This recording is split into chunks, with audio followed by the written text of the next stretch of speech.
On the surface, the Tatra Mountains look almost unreal. A postcard stitched together with emerald valleys, sharp granite peaks, and lakes so still they reflect the sky like glass. It's the kind of beauty that makes you stop, breathe in, and think, this place must be paradise. But then, the story changes, because hidden beneath that picture-perfect landscape is a harsh truth. The Tatras are also a border of extremes, the natural line dividing Poland and Slovakia, and one of the smallest mountain ranges in Europe, yet somehow among the most deceptively dangerous. So today, we're doing more than admiring the scenery. We're breaking down what makes the Tatras so unique, their complex geological structure, their unpredictable switchblade weather, and the accidents, disappearances, and unanswered questions that have shaped the mountain's reputation. To understand the Tatras, we need to zoom out, just enough to see where they sit in the greater landscape of Europe. These mountains form the highest section of the Western Carpathians, a compact, concentrated spine of rock split into two distinct regions: the High Tatra, sharp and alpine, and the Western Tatra, softer in profile but still demanding in every sense. Despite their modest size, the terrain here is anything but simple. Sheer granite walls rise abruptly from the valleys, forming dramatic U-shaped basins carved long ago by glaciers. Scattered between them are tarns, cold, pristine glacial lakes that give the Tatras their signature, almost ethereal look. It's beautiful, but it's also the kind of landscape that has no room for error. Two peaks define the range's character. Górlikovski Szczyt, soaring to 2,955 meters, stands as Slovakia's highest point, steep, jagged, and notoriously difficult to navigate. And then there's Rizy, perched right on the Polish-Slovak border. It's the most popular trekking summit in the region, but popularity doesn't equal safety. The final approach is steep, narrow, and often icy, even when the valleys below feel like summer. The geology tells us why. The Tatras formed through a powerful mix of tectonic uplift and glacial sculpting, leaving behind a mountain range that's both compact and intensely concentrated. Slopes rise fast, rock faces are polished smooth by ancient ice, and seasonal shifts can reshape the landscape almost overnight. Snow turning to meltwater turning to ice breaking loose without warning. Everything here is closer together, but also more extreme than most hikers expect. And yet, as challenging as the terrain can be, it's not the mountain's structure that poses the greatest threat. Because geography is only the beginning. The real danger comes from something far less predictable, and that's the weather. If the geography of the Tatras sets the stage, the weather is what turns the script unpredictable. And here, unpredictability isn't an occasional visitor. It's the rule. The range sits at a meteorological crossroads. Cold, dense air can sweep down from the Baltic. Warm currents surge up from the Pannonian Plain, and moisture-laden systems drift in from the Alps. When these air masses collide above a narrow, compact chain of peaks, the result is abrupt, sometimes violent shifts in weather, the kind that go from calm to life-threatening in a matter of minutes. That's why summer in the Tatras isn't simply hiking season, it's the peak of lightning danger. The region has one of the highest lightning strike frequencies in Central Europe, and storms form quickly with little warning. A clear blue sky over Morskie Oko can transform into a thunderstorm by the time you reach the ridge. And on exposed summits, a single bolt can turn deadly, but lightning isn't the only threat. Sudden hailstorms can blanket a trail in minutes, turning rock into ice-slick glass. And up on the ridgelines, winds can rise so sharply that hikers describe being pushed sideways or nearly knocked off their feet. Winter, meanwhile, introduces a different set of hazards. Hard ice clings to steep granite slabs. Snow melts and refreezes, forming invisible layers that make even gentle slopes treacherous. A misplaced step doesn't just mean a slip. It can mean a fall that continues for hundreds of meters. Every year, rescue teams respond to dozens, sometimes over 100, incidents tied directly to weather. Not sensational numbers, but consistent ones, and enough to remind anyone who comes here that the Tatras, despite their beauty, demand respect. And when extreme terrain meets extreme weather, consequences follow. Consequences that have shaped some of the most memorable and heartbreaking stories linked to these mountains. And that brings us to the incidents that left a lasting mark. For nearly a century, the Tatras have accumulated stories, some tragic, some bewildering, that reveal how thin the line is between an ordinary day in the mountains and a disaster that shifts the public's perception overnight. These are not tales designed to sensationalize the range, but to remind us that even well-traveled paths can become dangerous when conditions, timing, and terrain align in the wrong way. Number 1. The 1925 Polish family disappearance, a summer hike that never returned. One of the earliest and most unsettling events in Tatra history dates back to the summer of 1925, when a Polish family set out for what should have been a straightforward hike. The weather had been mild, typical for the season, but the Tatras don't always follow their own patterns. Sometime during the day, the family was overtaken by an abrupt and unusually harsh shift in weather. Details remain sparse. This was long before reliable forecasting or advanced rescue services. But witnesses recalled sudden clouds rolling over the ridgelines, followed by rain, wind, and a temperature drop sharp enough to disorient even experienced hikers. When the family failed to return, search teams were sent into the mountains. Days passed. Eventually, their bodies were found scattered along a narrow section of trail, along with personal items carried by the water and wind. What struck investigators was not just the tragedy itself, but the number of unanswered questions. There were no signs of a major fall, no clear evidence of a single catastrophic event. Instead, it looked as though a combination of factors had overwhelmed them. A slippery, rain-soaked trail, steep terrain with little margin for missteps, and the shock of sudden, intense weather. Even today, the 1925 incident is cited as an early example of how the Tatra's compact geography amplifies risk. The mountains don't need height to be deadly, they just need the right combination of slope, stone, and timing. Number 2. The 2019 Givant tragedy, when lightning struck the summit. Fast forward to August 2019, and the Tatras once again became the center of national attention, this time because of a violent storm over Mount Givant, one of the most iconic peaks in the Polish Tatras. Givant's silhouette is famous, but it's the summit cross, a large metal structure installed in 1901 that unknowingly contributed to one of the region's worst modern accidents. On that afternoon, hundreds of hikers were on the trails leading to the summit. The forecast had suggested possible storms, but nothing indicated the speed or intensity with which the front would develop. And then, in the span of minutes, the mountain was swallowed by dark clouds. A massive bolt of lightning struck the metal cross, which acted as a conductor, sending electrical currents down the chains and rocky paths where hikers were gripping for support. The result was devastating. 4 people were killed and over 100 injured, many with severe burns or traumatic injuries from falls caused by the shockwave. Topar, the Tatra volunteer search and rescue team, launched one of its largest operations in history.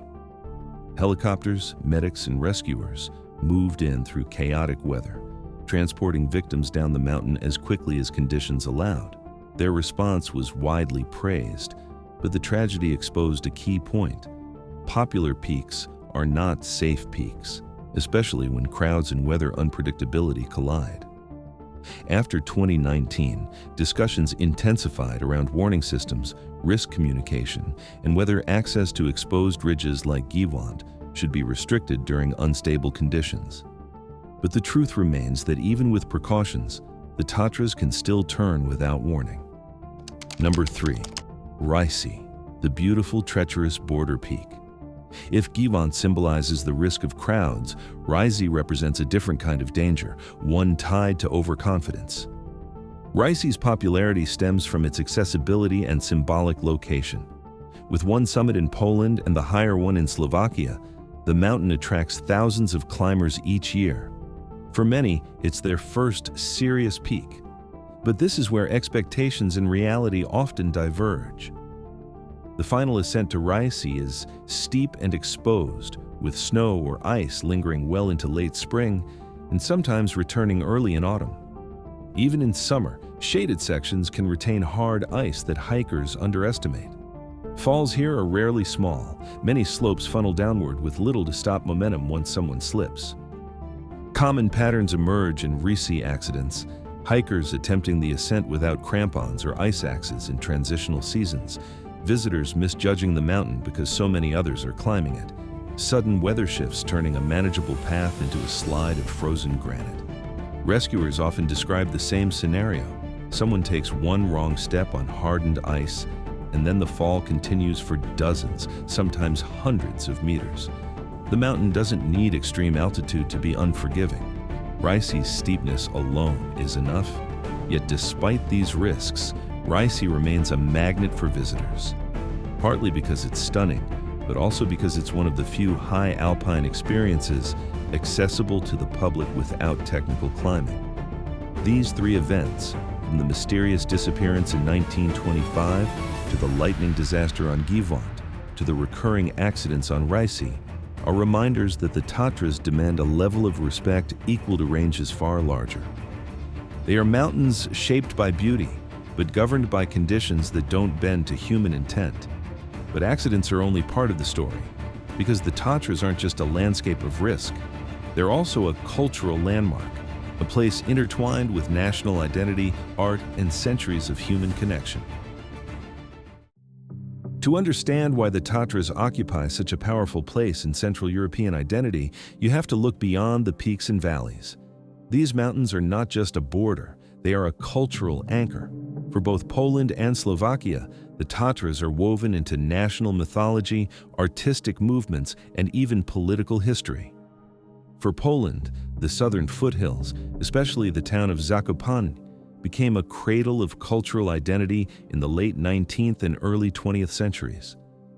Zakopane drew writers, painters, musicians, and thinkers who saw the Tatras as more than a landscape.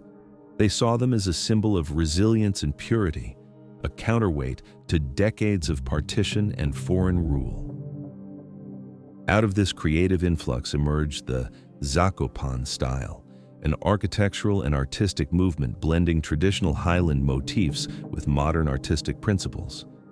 It became a statement: this is who we are, this is our cultural heartbeat. Slovakia holds its own deep connection. On the southern side of the range, the Tatras shaped regional folklore, pastoral traditions, and early independence narratives.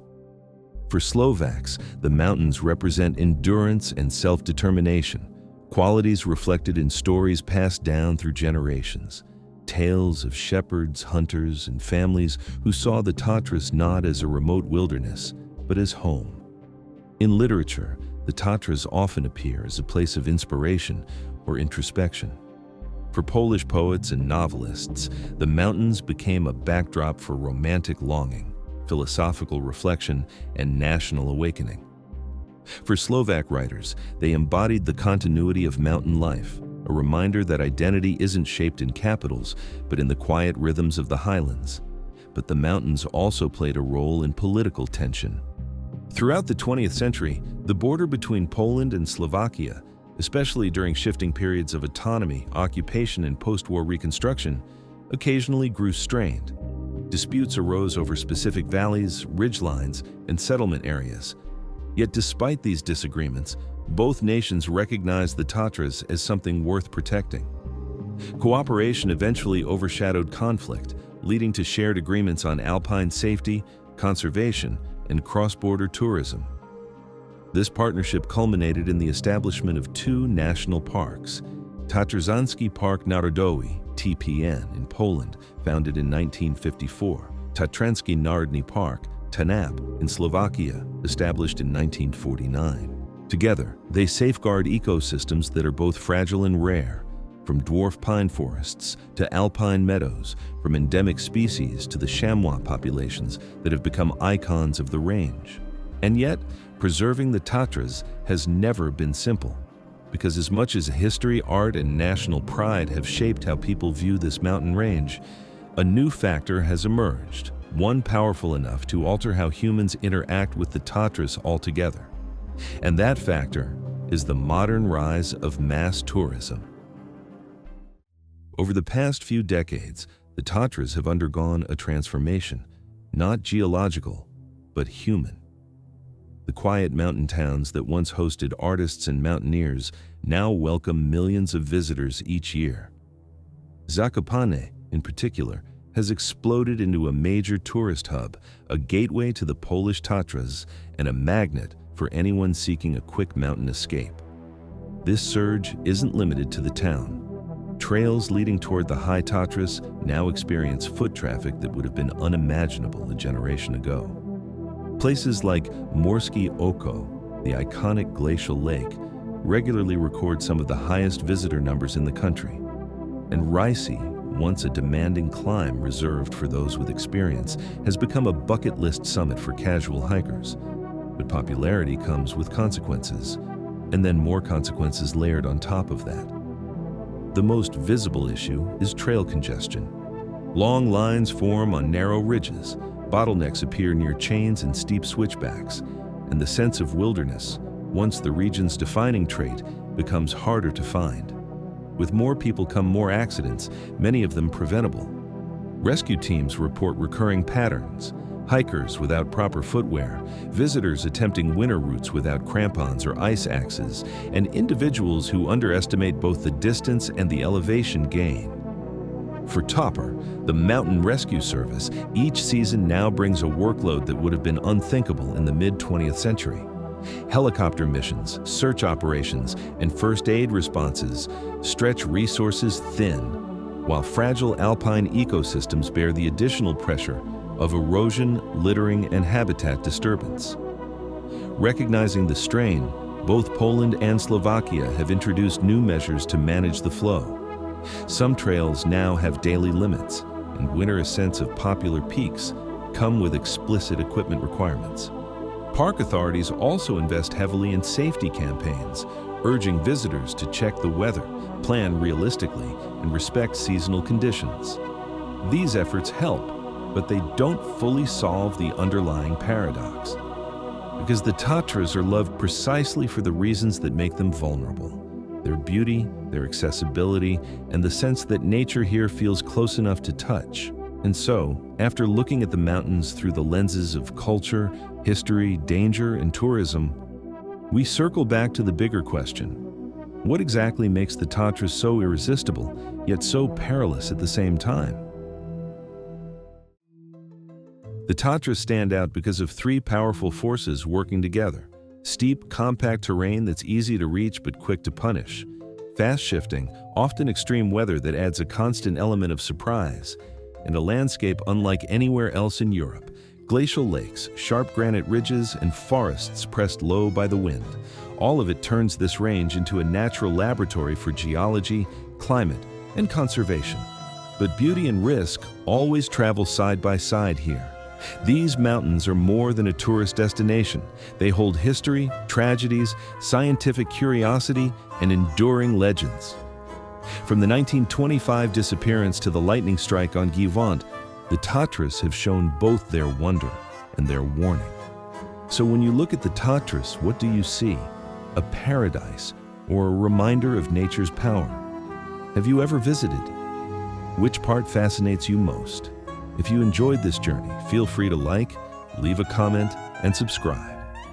Thanks for watching, and we'll see you in the next exploration of our planet's remarkable landscapes.